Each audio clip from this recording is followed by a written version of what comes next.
Elena Danaan is an emissary for the Galactic Federation of Worlds, and she has spent time recently on the Nibiru mothership belonging to Ea, who is one of the reigning lords of the Anunnaki, a prince actually of the Anunnaki. She also is very familiar with what he had to say about the causes of the Lahaina fire in Maui, Hawaii. She has some updates on what it is that the plan is for disclosure and much more information from Elena Danaan.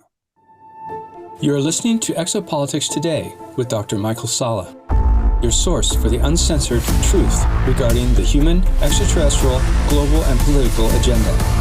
Click the like button and subscribe to this channel. And now, here's Dr. Michael Salla. Well, welcome back, Elena, to Exopolitics Today.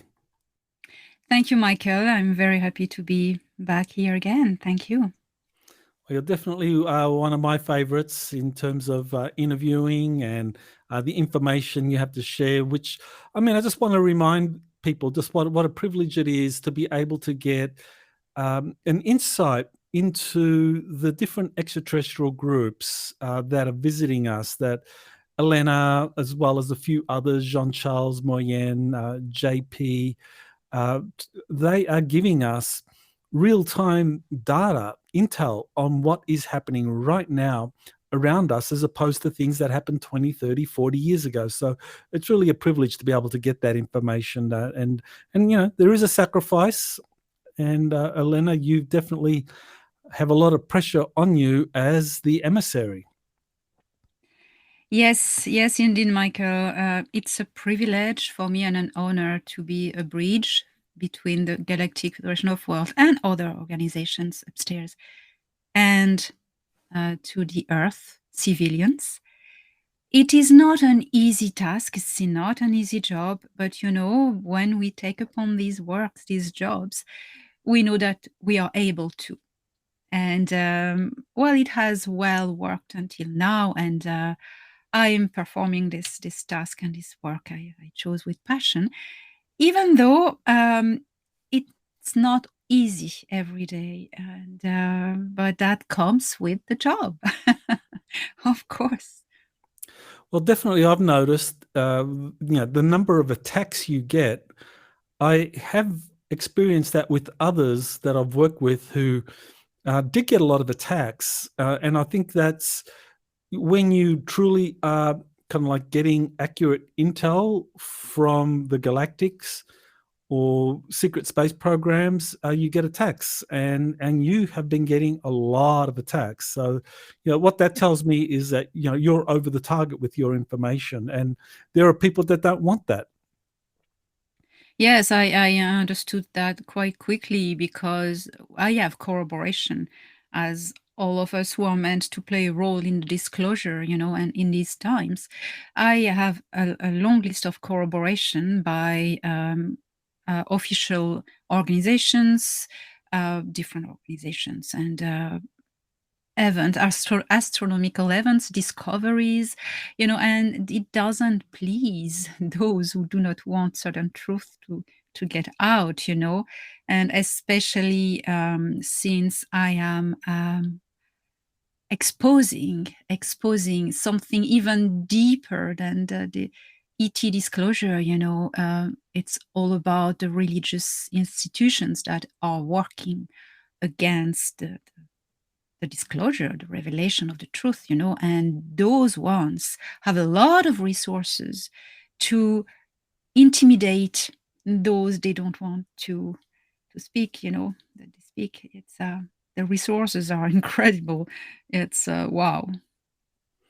Yeah, it's kind of really ironic when you think about it, that, I mean, when we look at the present state of UFO research, exopolitics research, you know, people want to talk about the flying saucers, the UFOs. They want to talk about how they look, how they behave, that a number have been retrieved, that have crashed, that have been retrieved, being reverse engineered. And yet when people like you come forward and say, well, the occupants have contacted me that I'm in communications with them. They're taking me up on the craft. The scientific community or UFO researchers, the overwhelming response is like, nonsense, you liar, they're making it up. And it's just like, and it's like, well, don't you want to hear what's really going on now? I mean, rather than just speculating based on photos and evidence of crashed craft that occurred 30, 40, 50 years ago. I mean, don't you want to know what's happening right now? But it's like it's like this frenzy of dismissal and ridicule against people like you who are actually having face-to-face real-time interactions with extraterrestrials. Yes, because we are disturbing their secrecy, and they allow people in normal times to say, oh, I saw a UFO, oh yeah, great, report to this organization or this or other organization. But the people, genuine witnesses of UFO sighting, they don't know who are behind these organizations, and they all these organizations are made for to suffocate disclosure. We have had the best example was the Project Blue Book. That was the best example, and that continues under other names. But when someone rogue comes, a contactee such as Alex Collier, who has suffered more than anybody else, someone like me or Jean-Charles Moyen, we are not going towards any organizations. We are speaking for ourselves on our own. We are rogue elements, and they are panicking, and they are. If they kill us, that will give more credit to our information. So they cannot do that. But what they can do is to psychologically intimidate us and get us to just stop talking by fear pressures, smear campaigns, and intimidations. That's Yeah, how they definitely. do. I've been seeing that. So we'll talk about that in this interview. Well, I wanted to ask you, Elena, about this conference that you attended in France from July 21st to 22nd, where you were told by one of the attendees about some disclosure initiative involving the French secret space program. So, what do you know about that, and how accurate is that information? Yes, I was approached by this person who, in fact, had acquaintances and ties with French secret services. And this person told me that there is about 2,000 French young people who are in the army, French army, and who are ready to speak because they are working in Solar Warden. So 2,000 French young military people who are working in Solar Warden are ready to speak. So that's the information I got. That's amazing, because that would definitely, change the world dramatically if you had a major nation like France allowing all these witnesses to come forward. But I don't think this is going to be something that just happens in one country. I think it's something that is being coordinated, that it's just not France. I think the United States and other countries, Britain, Australia, they're all getting ready to release this information. And a really good example is this David Grush from the United States being the kind of like whistleblower to all of a sudden get a lot of mainstream attention. So David Grush, I mean, is he really like just the first of many hundreds or even thousands of people coming forward as whistleblowers talking about their first-hand experiences? Yes, he is. He is, and it's a lot. He's been prepared for that, and it is a lot for him to take upon his shoulders. But it's as his mission. He was meant to do this and trained to do this, and he knows very well what he's doing. There are people behind him who allow him to say certain things, and he's green lighted by these people above him who are white hats. And I suppose without being confirmed that these people are in the Earth Alliance. To me, it would make sense. Anyways, so yes, and others, many others would come. He has opened the ways, if you want. He has opened the ways. Quite brilliantly, I have to say. Yes, he's very articulate, very very knowledgeable about the information, but he's doing it in a way so that he doesn't get locked away, that he reveals classified information, but he knows many other witnesses and the names of the programs and where this is happening. And so, yeah, I think this is very much a part of what is a coordinated plan. So that raises the question, with David Grush, what you were told about French secret space program, witnesses coming forward, is this part of this Galactic Federation of Worlds Earth Alliance plan that Thorhan dropped off to General Glenn Van Herk back in, I think it was January 6th of this year, that I wrote an article and we where I discussed this, and of course you came out with that disclosure. So yeah, where you talked about seeing this disk or this thumb drive being dropped off to General Van Herk by Thorhan. So you want to talk about that and how you think that might relate to what you were told about French whistleblowers and of course David Grush and others coming forward in the Five Eyes countries. Yeah, so this update that was given in this device, we just saw the drawing there, that was the hand of Thorhan handing this device to General Glenn Van Herk, which I identified later on as him. This was the latest update, the last update for the disclosure plan, which wasn't created yesterday. And this disclosure plan, so there are two things to say. This disclosure plan, what it consists in, there are two separate domains in it, two separate parts, the ET part and the Earth part, okay? So in the ET role, so that's the Earth Alliance and the Galactic Federation of Worlds. The Galactic Federation of Worlds with the Intergalactic Confederation, these two organizations, are taking care of the disclosure of crafts. So they are in charge, they decide to be in charge to show their crafts more and more in the skies, show orbs. And these crafts are unmanned, they are drones. They are sometimes it's real big craft, but they are there's no one in it. It's moved by distance because it's not yet really safe with the human, quite aggressive, still a little bit in power.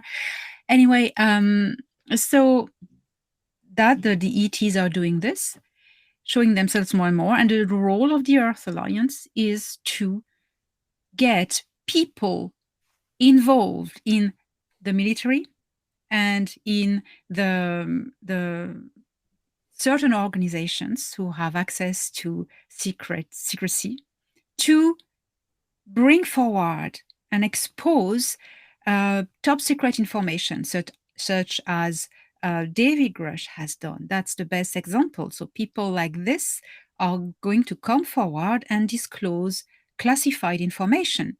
And not only as David Grush has done publicly, but also through alternative media, through newspapers and articles and, ways like this. So that's the two parts. ETs are going to show themselves more and more. And on Earth, the groundwork by the Earth Alliance is to prepare people to the truth, to the existence of extraterrestrials by any ways possible. And that's the best ways. People start to think, oh yeah, ETs are real. And one day they wake up and for them ETs are real, and there hasn't been no panic, no chaos, and that's passed into the mentalities. That's the plan. But when that started, that's the second thing, when I said it didn't start yesterday, this disclosure plan started already in the 1950s, even early 1950s, even late 1940s. From that moment, when the Federation, the Galactic Federation of Worlds, started to contact the governments, the official contact was in 1954 with President Dwight Eisenhower, but there has been other contacts before, unofficial through infiltrations.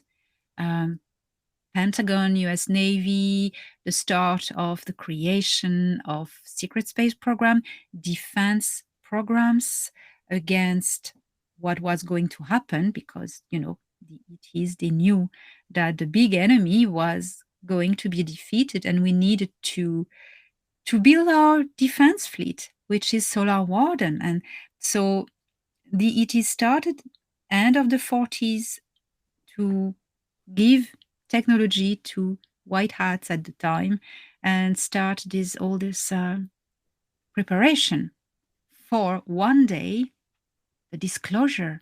What they've done, they've not only worked in secret with the positive military on defense, secret defense space program, but also they infiltrated different organizations of the deep state. I'm not going to name them here. I let everybody guess. But these organizations have been infiltrated by positive people, I would say, positive agents from the Galactic Federation of Worlds, ETs, and as well humans, who were reporting to the Federation and the Earth Alliance about what was going on. And they learned, and they had access to secret classified information that now they are able to talk about it and to reveal it and come into the light.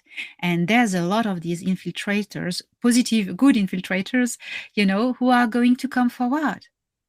And that is going to be a big shock for the deep state, because you know, that's going to be a wave. Everybody's going to talk about all these things. It's getting exciting. We are there, Michael. That's it. It's happening.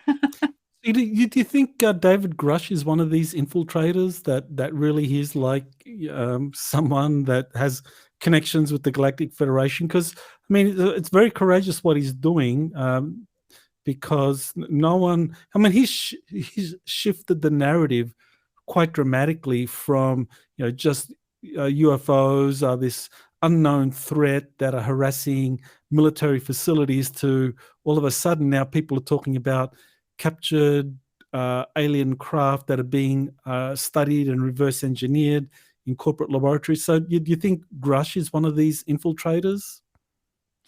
I do not have evidence of that, but I would say that it would fit this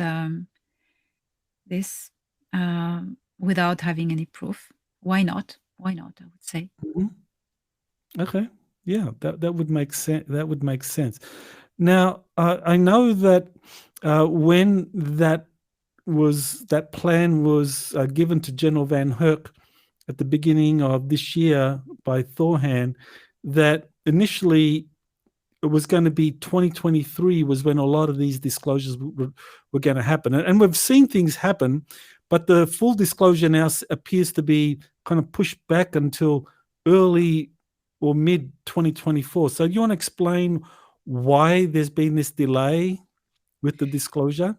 Because the deep state is fighting back like crazy, and they always try to get in the way and discredit people. I mean, everyone saw how David Grush, because we're talking about him, has been attacked, defamed, and they try to dig to find information in his past.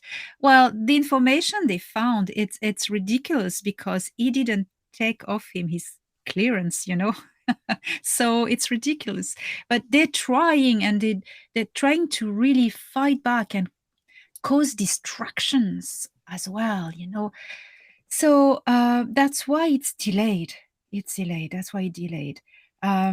There's something as well that is going to be a critical moment is the American elections. So that's going to be a critical moment, and the deep state is trying to gain time, you know, postpone the disclosure to,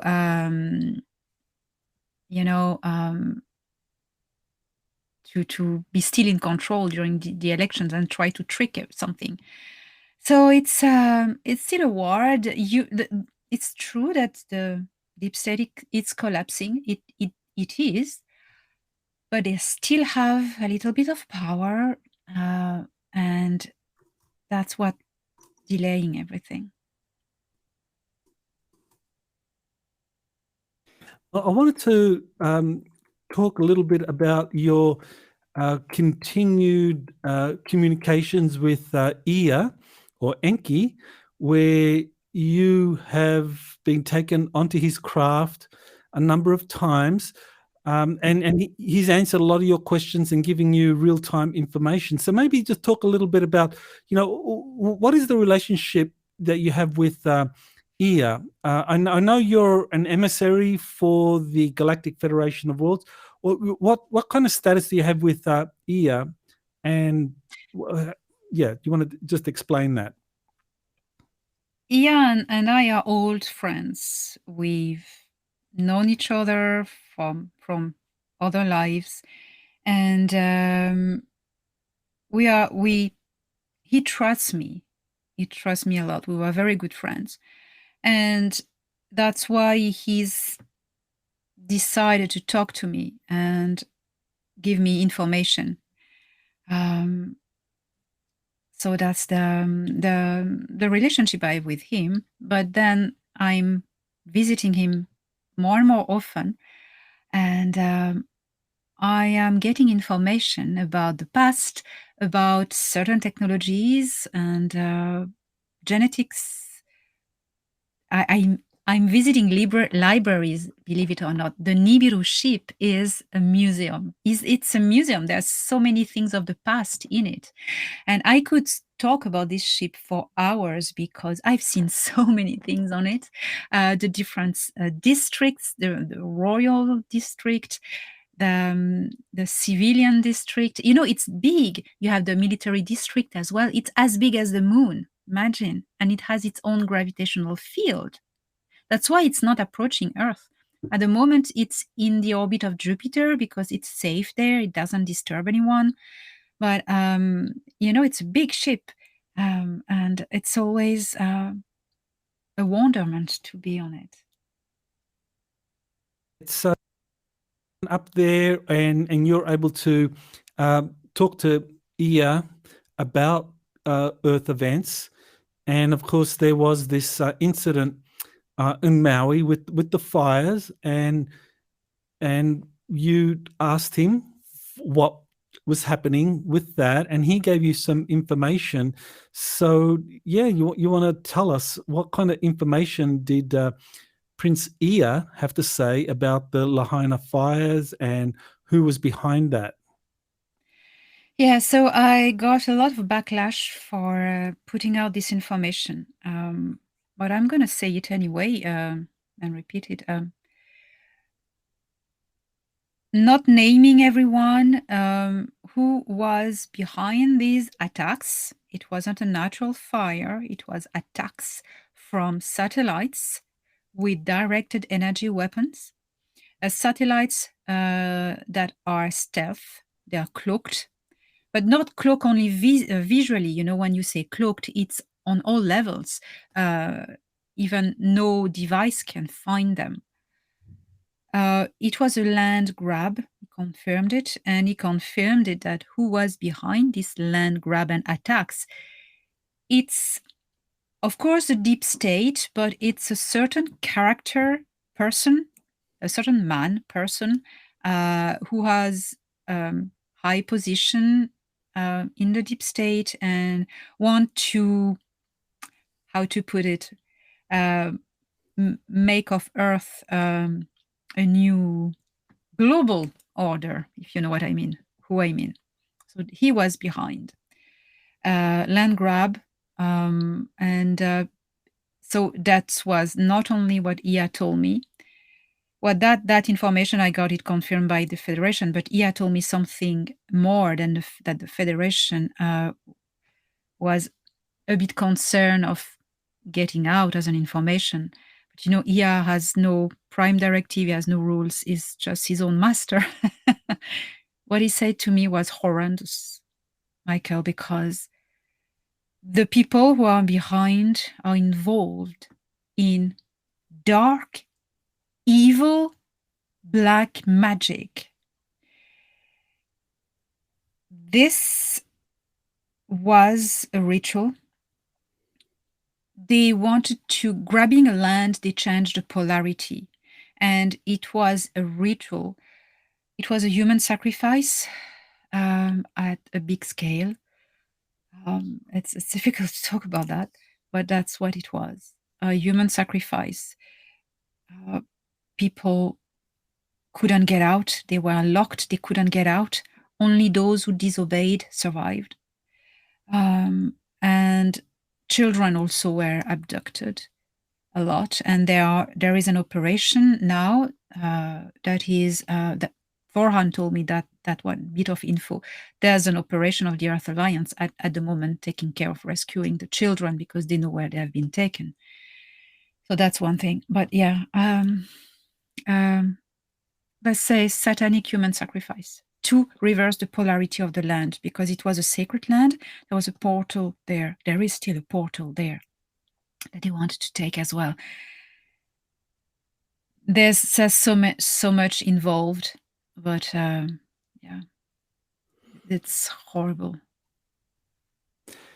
Yes, definitely a tragedy, and it was intentional, that there were reasons behind it. This was definitely something that involved some advanced technologies being used, and people want to know. People ask, well, how can the deep state still have stealth satellites if the Galactic Federation has driven out the negative extraterrestrials, the Draconians, and the Orion Greys? And I mean, there's a distinction here between negative extraterrestrials that have advanced technologies to do these kinds of things and the deep state. And so, why would it be that the Galactic Federation would have trouble locating these stealth satellites? And even if they did, would they still be allowed to remove those if these are owned and operated by the deep state?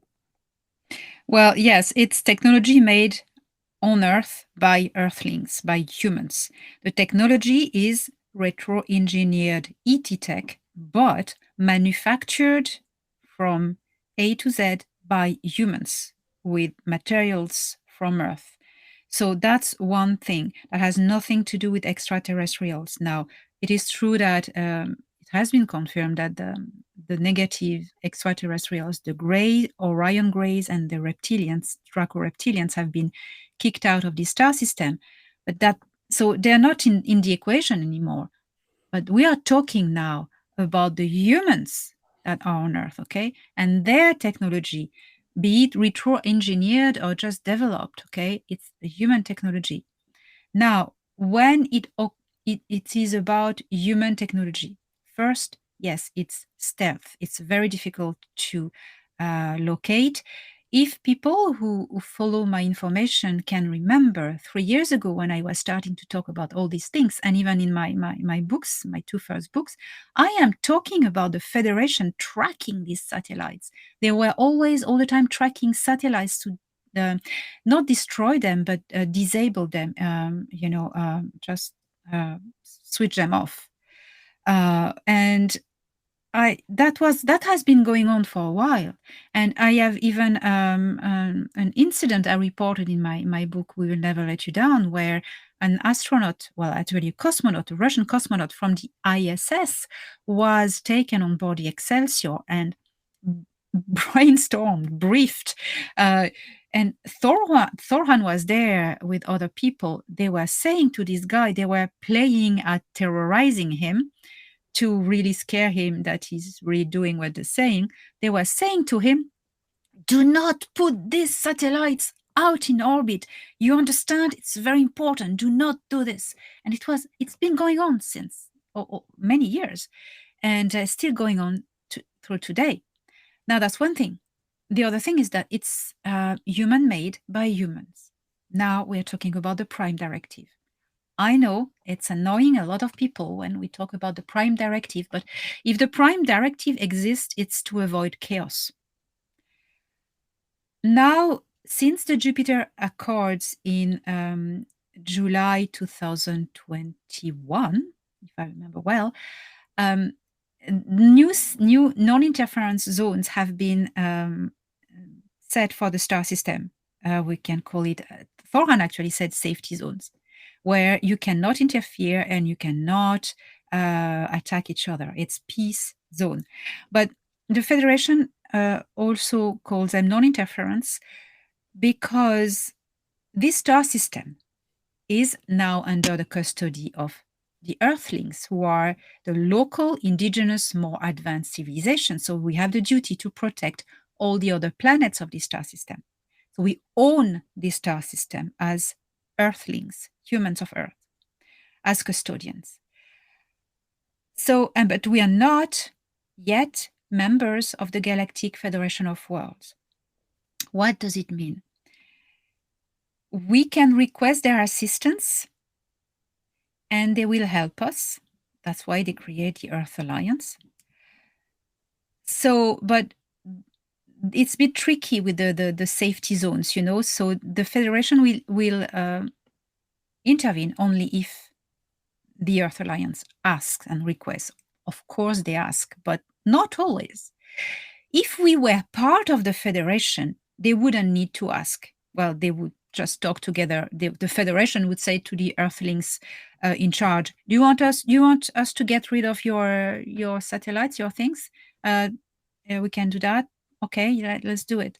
It will be easier because once you're a member, you share everything, even the defense forces, technology, everything. So now the moment what is concerns Earth is a planetary non-interference zone. The Earth Alliance and the Earthlings have total control of it. Okay, they can request assistance to the Federation. So then the Federation will make an intervention. And that's what they've been doing, trying to destroy and, well, disable these satellites for 3 years. So that's how the diplomacy in the star system works. That's very helpful to understand that. Now, you put out that information from EA concerning Maui, the fires. You wrote an article, you put it on your website. You also decided to just put a video on Rumble. Now, what happened to that video from Rumble? You decided you had to take it down. So, what happened that led to that decision? Attacks. I'm regularly attacked nearly every day, defamed and smear campaign, etc. So I don't pay attention. But on that one, the attacks were like so hard. It wasn't like usual. Usual you have all the trolls and people who are a bit, the haters, manipulated people. I ignore. That was level up, level very up. It's like an army came to me and comment under this video, but not only under this video, were sharing the link to different social medias, saying horrible things that people never even say to me, with the violence, verbal violence. It was like, what the hell is happening? Blaming me because I'm the emissary of the Federation for what happened there. How horrible is that? So, first you ignore, you say, no, I'm not reading. But then it comes from all directions, all medias, everywhere.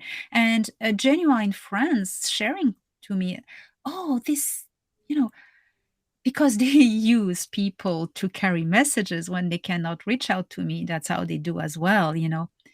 So it was so strong that I decided to make the video private. It's still there, but it's private. It was my own decision. Rumble didn't take it down. It was my decision because it was too much, Michael. I've never had that happening again. Ever before. The strength of it was unbelievable and instant, like a wave. Wow. Yeah. So that is the MO of the deep state, that they do have an army of trolls, people that will just come in and like just smother a website or smother YouTube channels or Rumble videos with comments, and if you're very sensitive, then that obviously affects you. So that did affect you. Now, one of the things that really kind of shows the state of alarm, or the lengths that the deep state will go to suppress this kind of information getting out, is that on August 29, you were attacked with a directed energy weapon. So you want to tell us what happened? And you actually did have a photo in an article that you put out that detailed the attacks. So yeah, just want to tell us. Yes, it was quite impressive because I announced. I did. I announced. I scheduled a video on my channel, YouTube channel. The video was called "Contact," and my series "Contact," saying, "Oh, I'm going to talk about the Lahaina fires, etc." I have messages from Thoran and Ia, so I put a trailer, and the trailer said, "Oh, it will be tonight on Rumble." As that went out, just the trailer, only the trailer, not yet the video, one of my most how to say, people who attack me, dedicated attacker, made publish on his channel a video saying that again I was murdered. That's the same person. And I didn't pay attention. I went, wow, what a resilience. And the day after, I was walking in a field where I live, and I received an energy beam that knocked me down to the ground for half an hour. This thing should have killed me. Yes, that's it. This thing should have killed me, but with the injury that you see, it's the shockwave of the beam that has been stopped because I have a shield. Okay, I have. I'm not going to give the details, but I have a protection shield given by the Federation at all time, so it stopped it. But the charge was so powerful that even the shock knocked me down on the ground, and I was half an hour unconscious. I was taken. I remember Thoran next to me, bending over me and taking me, and I was on board the Excelsior. They checked me out and brought me back. But it's always scary, but it was painful as well, the shock. So that's what happened. And the other photo that you showed on my leg, it was in 2019. It was a laser beam, kind of a laser beam. Yeah. This one, yes. Tell us about that, because I think you wrote about that in your book, your 2020 book. I think, what's that? A Gift from the Stars? Yes, A Gift from the Stars. Yes, I spoke about that in A Gift from the Stars. It was in December 2019. I was in the process of writing my book, A Gift from the Stars, and I was abducted. It was Thorhan wasn't there. He was in the Epsilon Eridani system because they work with them a lot. They've been attacked a lot recently. And he wasn't taking care of me, wasn't there, but he thought it would be okay. So, and at that moment, I was abducted. I was abducted by reptilians. It was very scary because I was a shapeshifter who made me believe that he was a human working for Thorhan, a friend, and I was finding that very weird. Why Thorhan would have a reptilian shapeshifter? That was a bit weird. But he took me on a ship, and I was on a ship, and they all try to manipulate you, to deceive you, and to talk you into believing and trusting. But there was something off. The frequency was off. And when I saw small grays on board that ship, I realized, and I just sent a signal like, help, like, no, wow. I woke up like, no, oh my gosh, I'm in the wrong place. And the signal was intercepted by my friends Valnek and Siladion, who are Thorhan's crew. At the time, they were Thorhan's crew, and they came at my rescue. And they beamed me out. They locked on my frequency. They beamed me out of that ship, and I fell in the ground and in the grass. It was at night in a field. I had no idea where it was.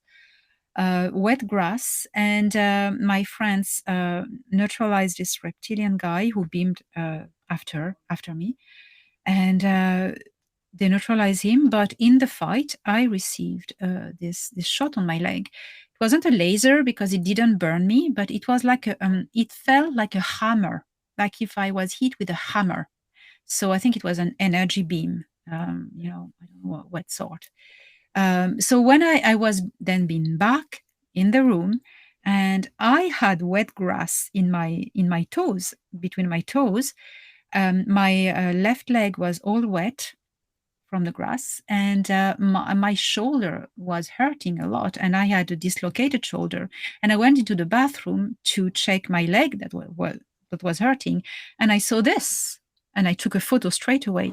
But on my way to the bathroom from the bedroom, my mother, who was in the house, was standing in the corridor, and my mother was sickly at the time, so she was barely standing up, and it was a big effort for her to stand up during the night because she was dying of a cancer. But she was standing in the corridor, the mom, and she said, "Did you see this light? There's a beam of blue light that beamed in front of the bedroom. Did you see it? Did you see it?" And I went, "It's okay, Mom. You must have tried to go back to bed." It was amazing story. Still, it's very significant that after you wrote that article and did the video and announced all of that you got hit and you were kind of knocked. Essentially, you were knocked out for 30 minutes in a park near your home. Yeah. And so you were unconscious. So this is a very serious attack, but of course it was using a directed energy weapon, and it just shows. And you got the photograph of what happened to you, so it just shows how serious this is. And going back to that Lahaina fight shows that someone with some very powerful technology did not want the truth to come out. Yes, indeed. And I was kind of intimidated before the video went out by this other YouTube influencer, and who is, I know, working for same people. But and then I didn't listen to the warning talking about my murder, and I put the video on Rumble. Then I was extremely attacked, so much that I put the video private that night, and I rather put an article on my website with the video embedded. As such, nobody could comment and attack. And the following day, I was shot. It was, wow. That's right. It's more than coincidence. I mean, just to be kind of shot, knocked out like that. I remember Jean Charles, he described a couple of incidents where directed energy weapons were used against him, and how he was kind of like protected. So it seems that this is the modus operandi of the deep state, that they have these directed energy weapons that they use against individuals that threaten their agenda. Yes, totally. Jean-Charles Moyen has evidences. Yeah, they use that. They use that, and it's not going to be. There are different type of energy weapons. There are different types. There are ones who use technology that can cause fires, and there are others that use technologies that are either sound waves or microwaves or EMF. There's so many different technologies. The ones I've been targeted twice with something that hit me like a hammer, like that day. The two photos that you see, that you've shown, it was this energy technology that hits, you feel like a hammer and it knocks you, but it's invisible. And I've experienced a different type as well, but for this I have no evidence, it's only my word, but I have experienced it, and many people I know have experienced this. People who they wanted to shut up. It targets the heart.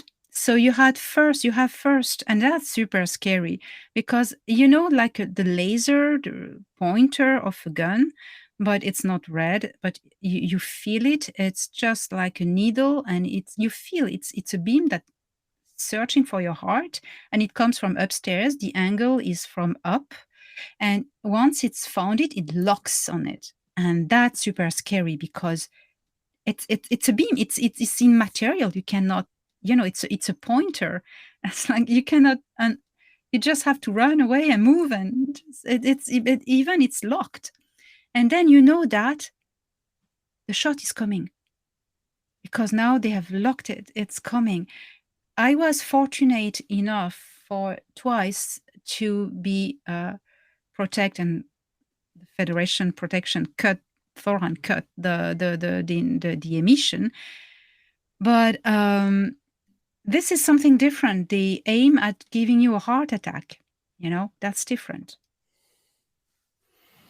Yes, that is very insidious, I should say. Well, I wanted to shift gears a little bit and talk about a scenario that I'm finding is very popular among evangelical Christians, where they cite the work of Dr. David Jacobs. He wrote a book a few years ago called The Threat. And in The Threat, he describes alien abductions, the hybridization program, and he says that what they're doing is they're creating these human-alien hybrids that are going to be used in this attempt to take over the planet. And he says that, well, the scenario that evangelical Christians are proposing is that at some point there's going to be a deception involving these blonde, blue-eyed aliens that suddenly show up, and that they are part of this deception, part of this threat, this effort for hybridized humans that have been created through greys to take over the planet. So, what do you think of that? Is there something they're missing? Is this a kind of a very clever agenda by the deep state? What's going on with that kind of scenario? Well, that's very interesting, because you have truth and you have misconceptions mixed together. Truth is that the Orion Greys have been breeding hybrids since the 1950s, millions of them, in the hope to replace humans on Earth. And that's a real thing, the hybridization programs of the Orion Greys, using breeders, human mothers, to breed hybrids. And that's they aimed to take over the Earth by replacing humans by these hybrids, but it failed, because the Greys were kicked out and the hive in Orion was neutralized and dismantled and destroyed. So these hybrids are still existing. They're on board ships somewhere, kicked out of the star system. They are many on Earth, but they are unaware of who they are, and they're disconnected anyway from the hive. So they're going to just, live their life, and it's okay.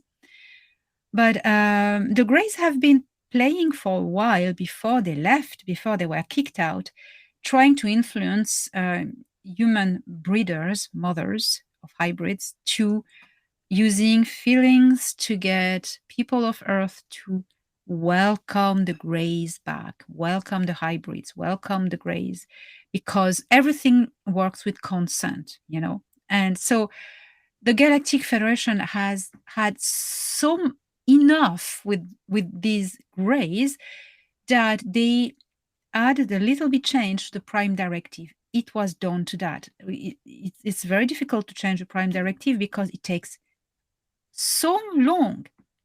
Everyone needs to agree. And there's a lot of cultures in the Galactic Federation of Worlds, a lot of cultures, and everyone needed to agree. So it has taken decades, and finally it happened. It was validated that. So the change was that you cannot interfere in the free will, free choice of a culture who decides to enslave themselves to a regressive culture. And that was the first. And then they add, unless it is not done by their own free will of their own thinking, but they are coerced and manipulated into doing this. So it's not free will. So that changed the whole equation. So now we're good. So I think this book speaks about this. And then the blonde aliens. So I try to inform people, and that's why I'm writing books with drawings and descriptions. Human genome is so widespread in the galaxy, okay? That's one thing. You have so many different cultures where people are humanoids, not only blonde or black, or with different colors of skin, of hair.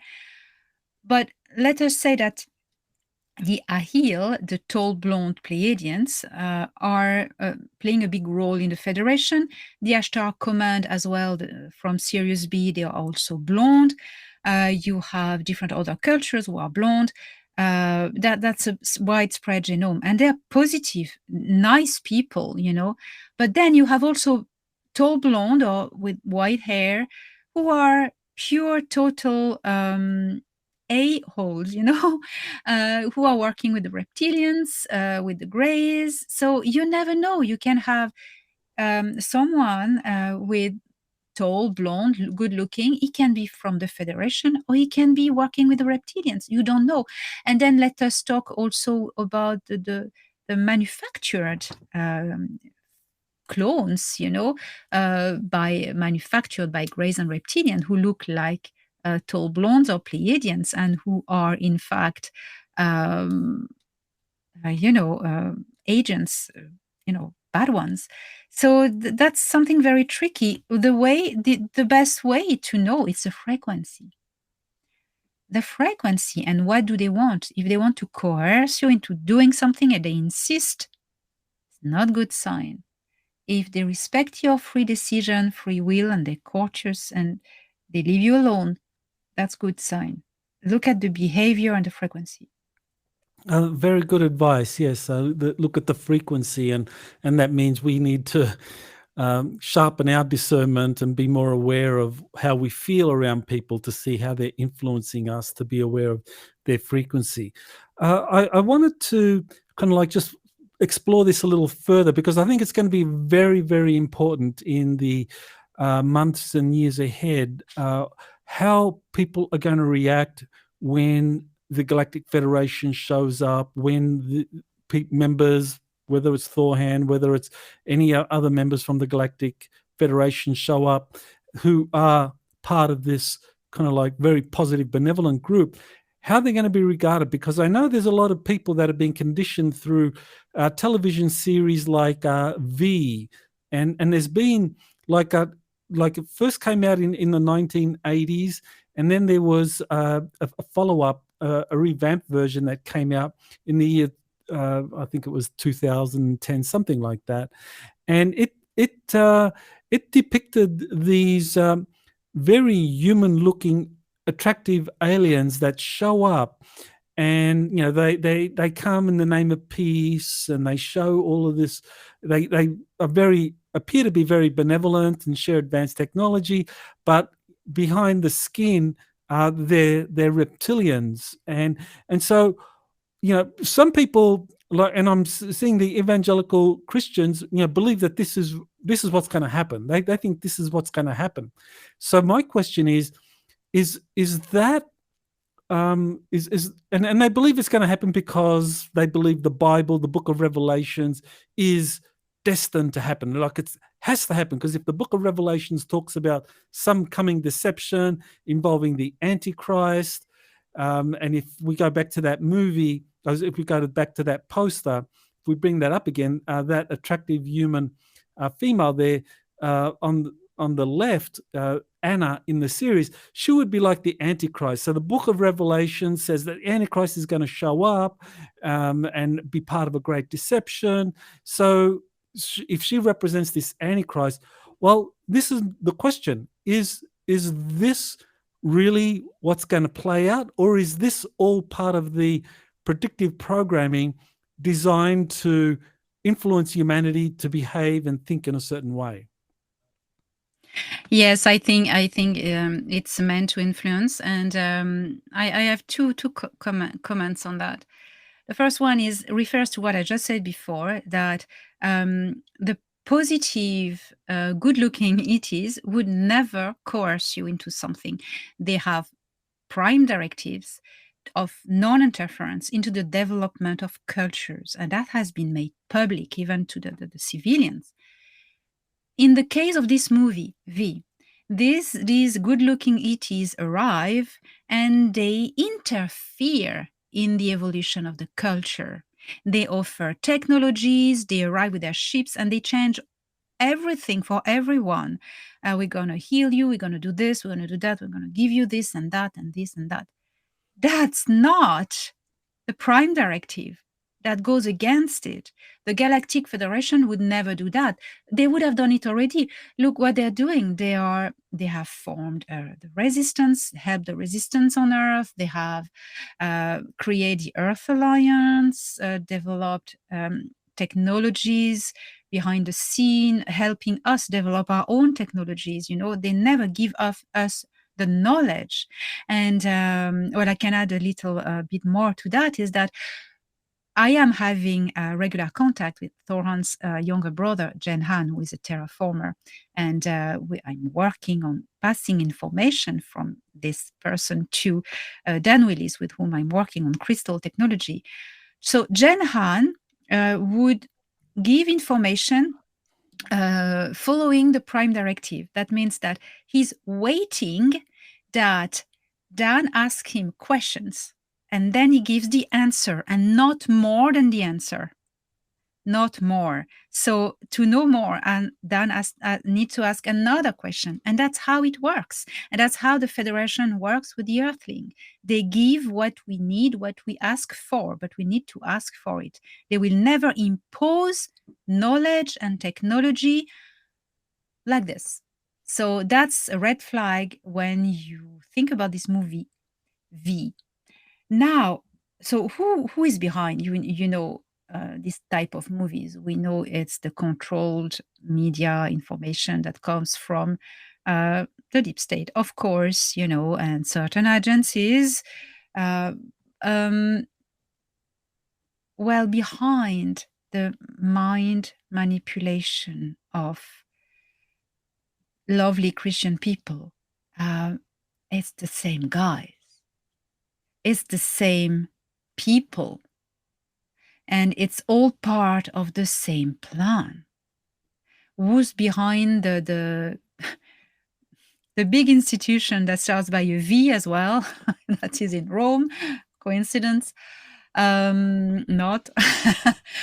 It's very ancient. It's the ancient negative branch of the Anunnaki, who have enslaved the planet and using religions to mind control people you know. Um, well, I can speak also so long about that, but that's my thought, Michael.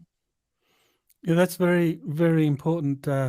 Yes, I think that religion has been kind of like infiltrated or changed in a way, or texture inserted, because I mean this is one of the things that does concern me about so many evangelical Christians that literally believe the book of Revelations is prophetic and has to happen, that they are going to expect this kind of deception to happen when, as you say, the Galactic Federation does not operate in that way as depicted in the movie or in the TV series V. And I know you've said in the past that Yahweh uh, is Enlil, and that the Christian or the Judaic religions have been influenced by Enlil and his minions. So, I mean, really, that kind of like suggests that this book of Revelations that a lot of evangelical Christians are imposing on their interpretation of how extraterrestrials are going to show up really is a big mistake.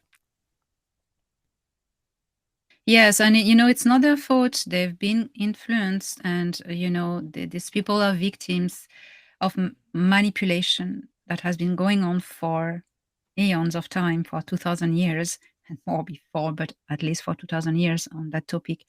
Um, Yahweh is Enlil, was, because it's gone. We have all the archaeological proofs of it. We have the ancient text of different cultures, because in archaeology, people are not used to archaeology methodology. You cross information all the time. When you find one information in one culture, it's not valid until you've crossed it with at least another culture who says the same thing. And then, there's a clue, there's a corroboration, so it's valid. In the case of Enlil, there are so many corroboration, so many that it's all over the planet. All over the planet.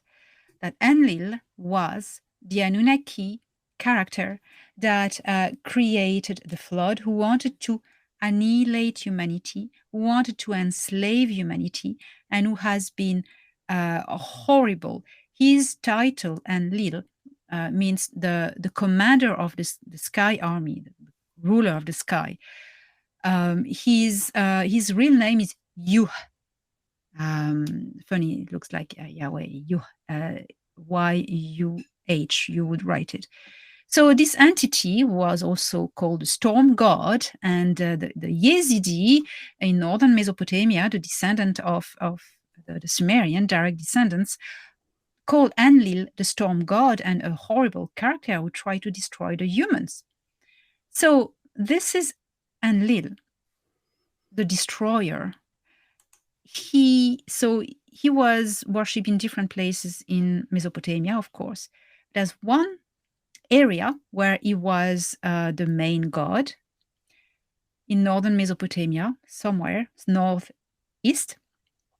And there was a little tribe, the Hurrians. They bore other names, but one of their names was the Hurrians. They were big worshippers of Enlil. They traveled, populations move. They went to the territory which is now Israel and Jerusalem. And in the circumscription of Jerusalem, it wasn't called Jerusalem at the time, it was a gathering of different tribes, tribal territories. They sat on a hill there, and it was their hill. And they gathered other tribes to their worship of Enlil. And this created a culture that was named the Canaanite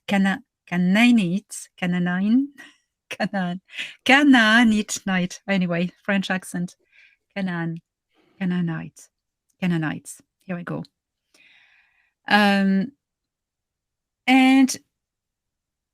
suddenly Enlil was called Yahweh. And this place was the hill of Zion, that was called the hill of the kingship of Yahweh. It was his palace, his place, his stronghold, worship in this area of the world. So that's the archaeological proof of the transition from Enlil to Yahweh. There way more to that. So who was this horrible God? He was a bloodthirsty, a cruel tyrant who loved young virgins, who were asking people to eat their own children, was asking for blood sacrifice, and who was ruling the earth under terror. And so that's who he was. It's the God of the Ancient Testament, literally. But then, how this went? There was a counterattack by the good forces. His opponents, who were the faction of Enki, who was a geneticist and wanted to save humanity, they came up with a plan that was to make a human that would try to counteract this. Here comes Jesus, Yeshua, who tries to change the history of this part of the world and saying, Yahweh is not my father. There's a creator, but you all have him inside of you. You don't need priests, you don't need temples, you don't need to worship on your knees. Just he was saying to them, all I can do, you can do too. The kingdom of God, of the creator, is within you. He was doing everything he could to empower people. But what happened to him? Everybody knows about it. He was shut down. Whether or not he escaped to the Far East, it's a possibility. But the story is,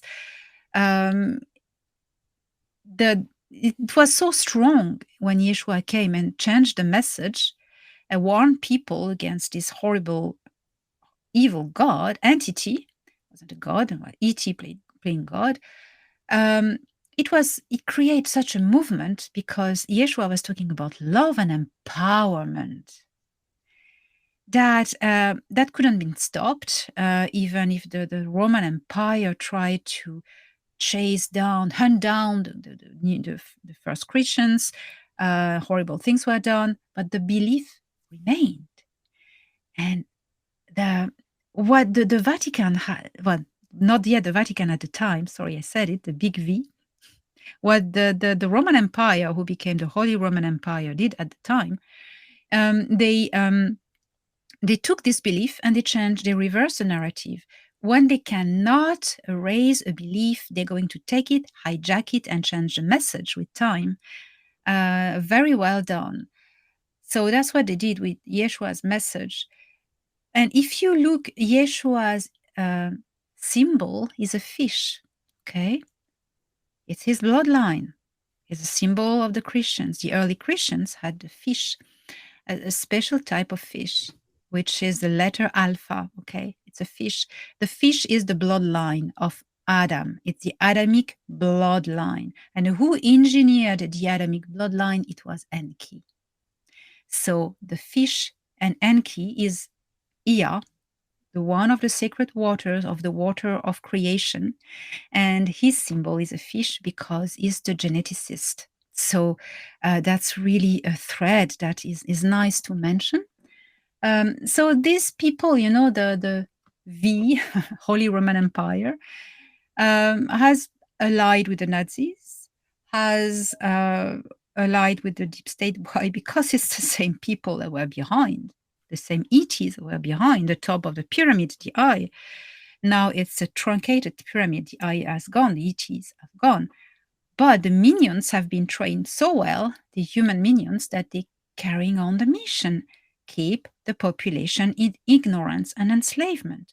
So when it comes to the Christians, what they need is not to throw anything. No. Go understand and go back to Yeshua's message, who was a message of love, of unity, of empowerment. Christians just need to refocus on the truth,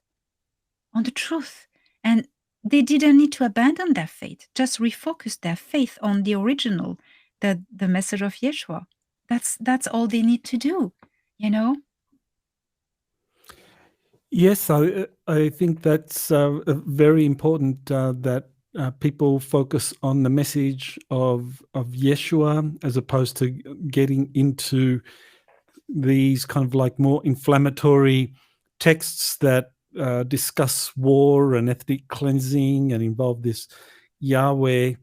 I know one of the Sumerian texts that I know you believe that's very important, and I think it's very important for understanding is the Eridu Genesis, Yes. where it discusses the creation of humans, and you mentioned Enki or Ea doing that, and the Great Flood, and it pointed out how Anu and Enlil were the ones that made the decision to destroy humans and the Great Flood.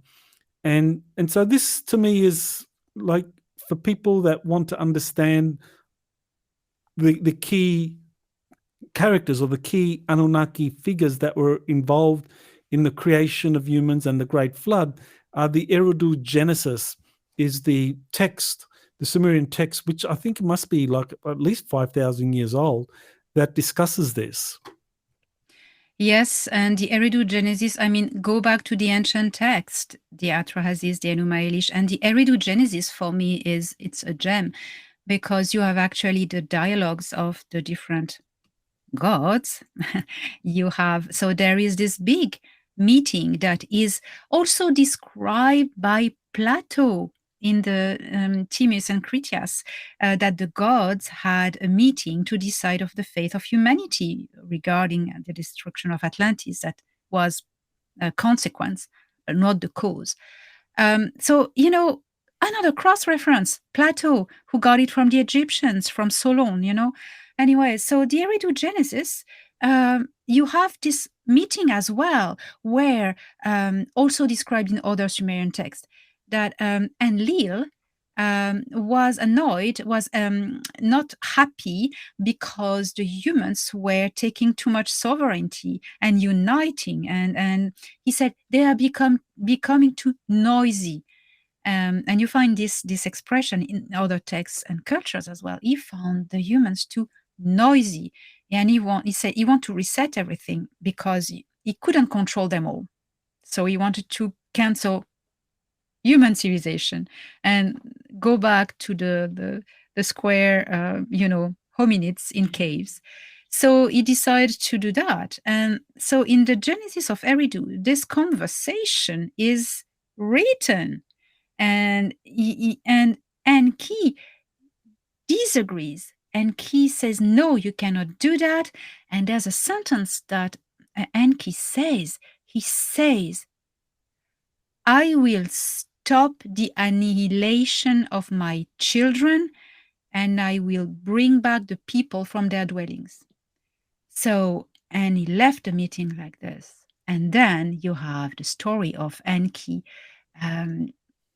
So the guy has different names regarding the different tribes in Mesopotamia, but it's basically Noah, he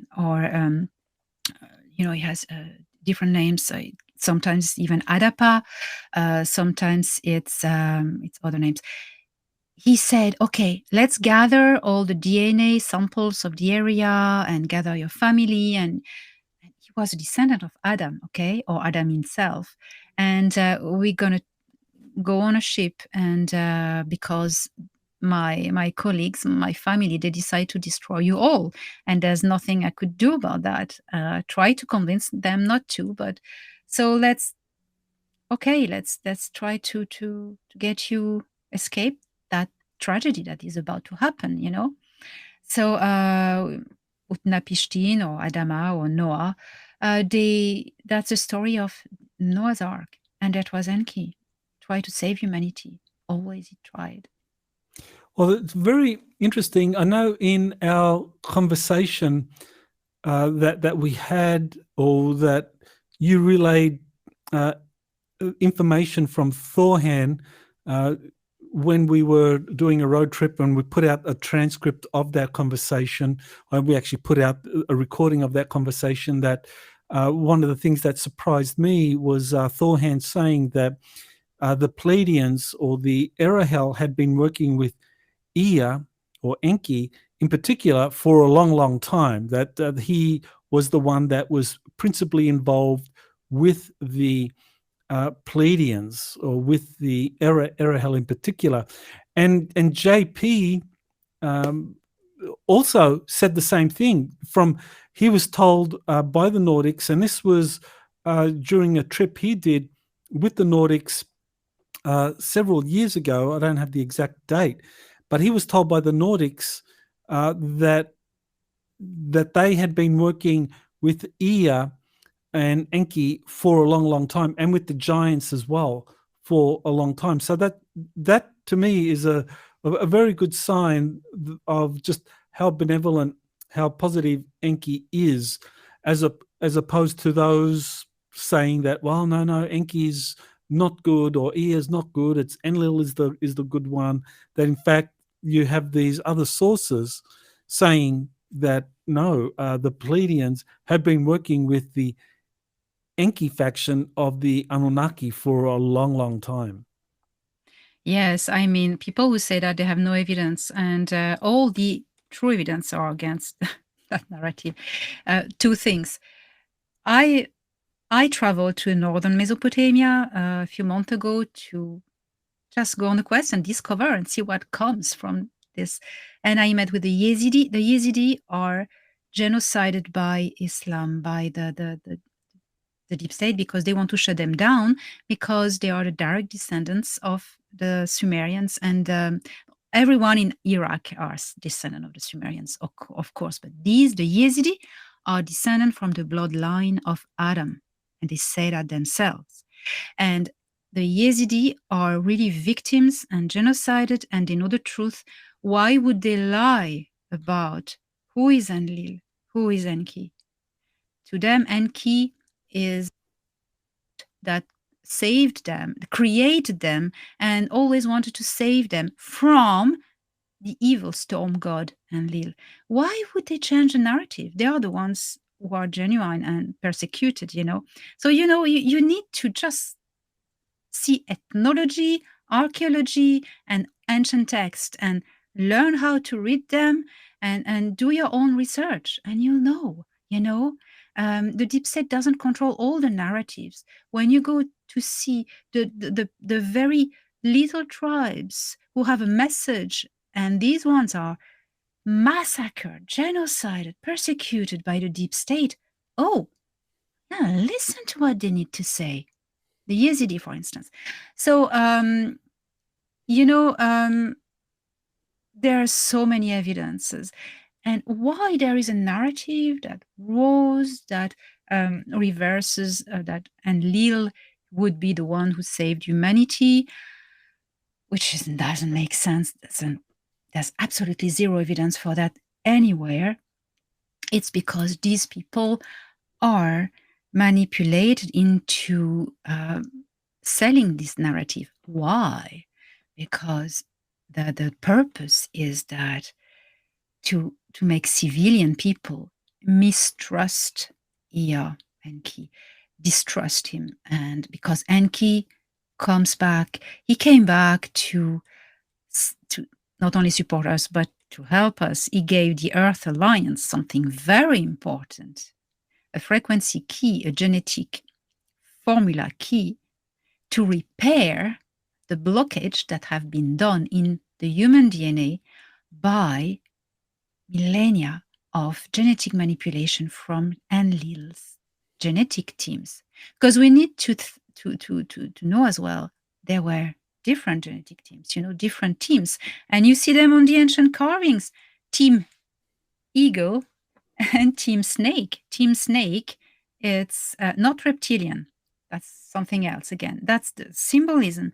The snake, it's Enki and Ninursa. It's the activation of the human Kundalini, etc., and the snake of the tree of knowledge, etc.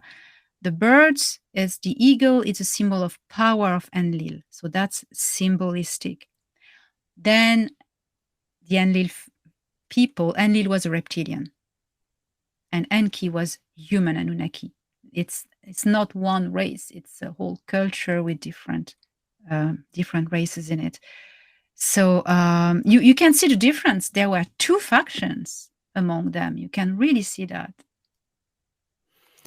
Well, I wanted to go back to something that you were told by Prince Ea, I think it was a year ago, that he said that there were, when he had to leave after the Great Flood and he left on Nibiru and took with him people, he left 7 of his scientists behind. Well, 7 chose to remain behind, and they went into stasis chambers. And out of those 12, there were 12 altogether. And he said 4 of those stasis chambers, the giants in those stasis chambers, the sleeping Anunnaki scientists, that they 4 of those were found and killed. One of those was retrieved by the deep state or the Enlil faction, and that the other 7 was slept, had been hidden and had been guarded. And now 4 out of those 7 sleeping Anunnaki scientists, who are giants, or we're talking about avatar bodies. 4 of those have started awakening. So I just wanted to know: have you had an update from Ea about those awakening Anunnaki scientists, those awakening giants? I mean, anything you can share about what they're doing, or is this awakening process just ongoing? The awakening process is ongoing. It's very still dangerous for these giants to come out, because they could be harmed. It's still now the deep state is starting to know where they are, and it's become more and more dangerous. So the awakening process is slowed down and on hold, and it needs really to be sure that they won't risk anything. These bodies are avatars. They are not the original bodies. You need to think that the Anunnaki are, of course, from another world with a different pressure, gravity, magnetic field. So they can come and breathe, but they need to transfer their consciousness into an avatar that is more adapted to the conditions here on Earth. If they come, they will wear a spacesuit, and they have this little tricorder that they wear, but they cannot live all the time like this. It's easier if they just have an avatar. So that's what these giants in stasis are. They are empty bodies waiting for a consciousness transfer in them. And the deep state has been after them a lot, because these bodies know how to work the technology in the arcs where they are, or halls of records, or any technology that is around them. So, but to work the technology, you need not only the body, but the consciousness. And while it's empty bodies, they cannot do anything with that. So it's a little bit postpone and slow down and see what happens, but it's gonna happen anyway.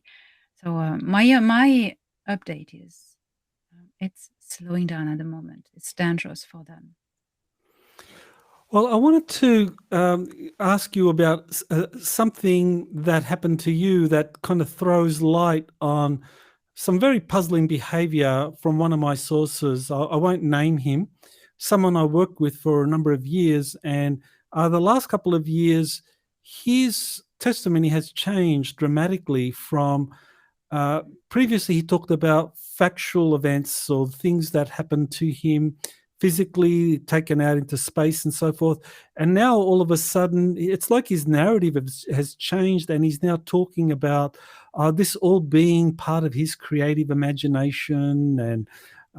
And I know you had an experience that maybe cast light on that when you approached the copyright attorney. So, what happened in your case that maybe explains this puzzling behavior?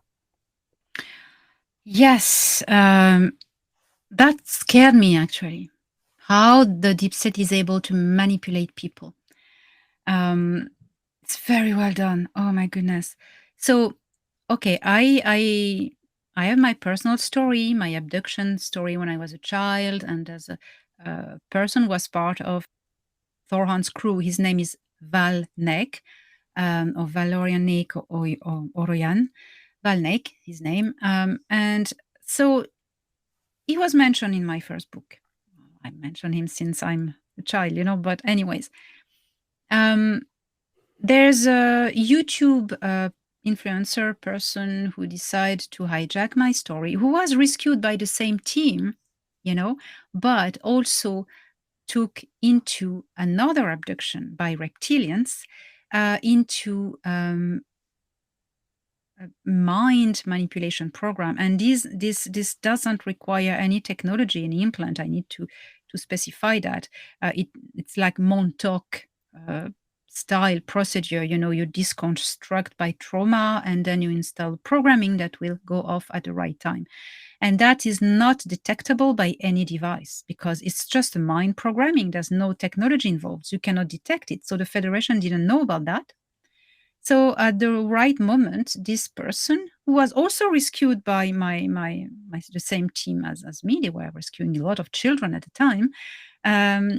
Suddenly, she switched narrative, and she was caught lying and cut from the connection with the Federation. But the thing is that the program started, and there's nothing she could do about it. It was repeating, and they're stuck in it, and they're like robot repeating and applying the programming. And so she has been putting out a fake message. Either it's the programming, either she's channeling a trickster entity, pretending it's my contact Valnek and spreading misinformation, conflicting my information, my work. And that has been going on and going on and going on, and she's been deceiving a lot of people, genuine people. And until the day, so it's gaslighting. I don't pay attention, but it's gaslighting, and using people. Have you seen? She published this. I don't want to know. But it still gets at you until the point you think, what can I do to tell the truth and stop tens of thousands of people being misled? And I was really, really driven in thinking I need to protect my intel. And I asked an attorney, what can I do? I have a copyright attorney. And the guy told me, he got back to me in an email that electrified me with shock. The email of my attorney was saying, well, the only option you have is to pretend you invented all of it and you're going to ask to copyright it and that you invented all of it. That's the only way you can protect it. It shocked me. Of course I didn't do that because, of course not. But suddenly I said, no, thank you. I'm not interested. I'm not going to do that. Suddenly I thought, that reminds me another story. Someone did that. Someone who was really had really true story, true intel, suddenly switched and like a programming switching on, and suddenly pretended he lied and invented everything and copyrighted everything to block anyone else to talk about the same thing. And that's the person you mentioned, Michael. And it shocked me. I went, so that's how they do it. That's how they do it. Wow. So I want to say something about this person, this man that you mentioned, Michael, this other person who fell in the trap of pretending he lied. Because I asked Thorhan, I asked my contact about this man, and they really insisted. I asked many times, and always there was the same answer. This man never lied. All what he lived was true. Until 2 or 3 years ago now, he got his information from a different source. So that feels like programming switching. I don't know. But he said he got his information from a different source. And then the information was corrupted, different. But everything that went before was genuine. And I mean, the ETs themselves confirm it. So that's something I think it's important to mention. And my own experience just corroborates it. I went just, poof, wow. Right. So that explains why there would be this shift in narrative from like real factual events where you're taken out up into space and you're exposed to what's going on in these secret space programs and you're reporting that, then in order to protect your intellectual property or to claim all of that information, to be a gatekeeper or to claim proprietary over that information, you have to now pretend that that's a product of your imagination and your creativity. And that kind of fits with that shift in narrative. But I think the important thing is that originally it was all true. And Yeah. certainly I and others that work with this individual, we did our fact checking, our vetting, and it was all true. I worked with this gentleman for 5 years, and everything was true. And then I was puzzled as to the narrative shift. But your experience with that patent or that copyright attorney, that explains a lot. So, Elena, I mean, I know we've gone for an hour and a half now, so we should bring this to an end. So, I know you've got a webinar coming up on October 1st. So, you want to tell us, what can people expect in that webinar? Well, it's a Q&A webinar where I discuss the information I'm putting freely out on my channel and website, but I'm going to discuss the information about joining the Galactic Federation of Worlds. Why should we do this or not? And how can we do this? What it requires to access membership of the Galactic Federation of Worlds, and what are the advantages. And I'm going to discuss all of this, all the different points and elements, and of course, answer the questions of the beautiful people.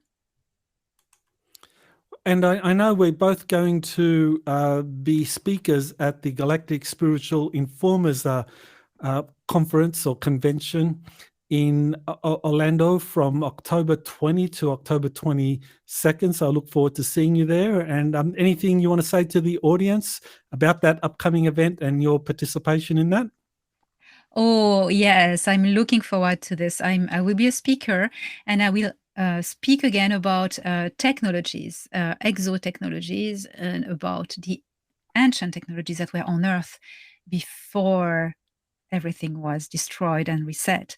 All the different ET cultures are using different sort of technologies. So that's going to be interesting, focused on Atlantis mainly, bringing back the technologies of Atlantis. So I'm looking forward to present you all of these people. But that's one thing. But what I'm really looking forward to is the frequency. Oh my goodness. Last year, Michael, when I think you experienced this too, being on that stage, facing the public, feeling the frequency, it was like one big sphere of love. People finding each other, finding their star family. People who all their life they thought they were crazy, or they've been, laughed at, and suddenly they find like-minded people and kindred souls and star families, and the frequency of it's fantastic. So I look forward to this again. Great. So people can go to galacticspiritualinformers.com for information about the upcoming conference in Orlando. And of course, Elena's website is elenadanan.org. So I want to thank you, Elena, for your very important work, for being an emissary. I think that's a very important responsibility, and I think you are doing very well in that job, and I know many people are grateful for what you do, and of course the sacrifices that you make in doing that work. So we do appreciate that. So thank you, and I look forward to seeing you again in October. Yes. Thank you, Michael. Thank you, everyone. You have been listening to Exopolitics Today with Dr. Michael Salla. Please remember to like, share, and subscribe to this channel. Join or start a conversation in the comments. Take the time to explore the vast library of best-selling books, webinars, and podcasts by Dr. Sala. Visit exopoliticstoday.com.